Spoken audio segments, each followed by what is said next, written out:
Hey, what's up mga kabowlers? Maligayang pagbabalik sa aking channel. Halina't pag-usapan natin ang balitang GSW trade agad.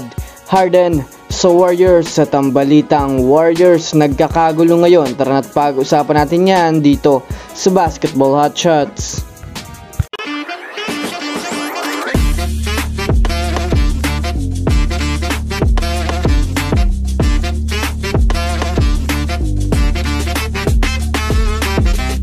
Una nga tayong dumako mga kabowlers sa balita patungkol ngayon sa kupunan ng Golden State Warriors. Sa kasalukuyan nga po ay opisyal nang bumagsak na naman ang Warriors sa standing na 6 wins at 5 losses na didiretso na pababa sa Western Conference.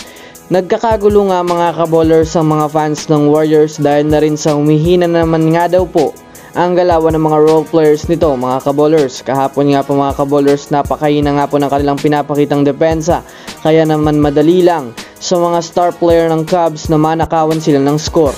Sa kasalukuyan nga po mga kabowlers, nadismaya nga po itong si Stephen Curry dahil na rin sa napakahina ng pinapakitang performance ng kanilang starting 5. Samahan mo pa mga kabowlers nang wala talagang player ang nag-i-step up sa laro bukod kay Curry.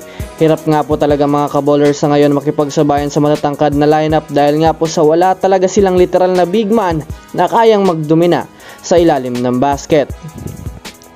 Samantala, dumako naman tayo sa isa pang balita na lumabas ngayon sa kupunan ng Golden State. Alam naman nga po natin mga kabowlers na wala pa nga pong inilalabas na eksaktong balita patungkol sa contract extension nitong si Klay Thompson. Kumbaga mga kabowlers, mataas ang porsyento na maaari na wala pa ring proseso na ginagawa itong si Klay Thompson sa kontrata niya sa Warriors. Bukod pa nga dyan mga kabowlers, mainit nga po ang usap-usapan ngayon na maaari nga pong mag-request agad ng trade itong si James Harden dahil na rin mga kabowlers matapos matalo itong LA Clippers sa bottom team na Grizzlies ay dumating na nga sila sa puntong 5 sunod na naman nga po ang kanilang talo at isa rin sa bumabagsak ang standing sa Western Conference. Marami rin nga po ang nagsasabi na maaaring mag-request na lang nga po itong si Harden ng trade muli dahil hindi na naman nga nito nagagamay ang kanyang laruan sa team. Kaya naman dito na naman nga po papasok ang pagkuha dito ng Warriors na maaaring maging kapalitan ni Klay Thompson, lalo pat matagal na rin nga pong gusto ng Clippers itong si Klay.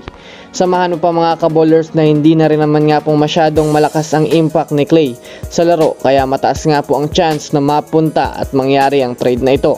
So that's it for today's video mga kabowlers. Yan lang ang ating pag-uusapan sa ngayon. Pindutin ang subscribe and hit nyo na rin ang notification bell para sa mga susunod na update sa mundo ng basketball. And this is Basketball Hotshots. Thanks for watching.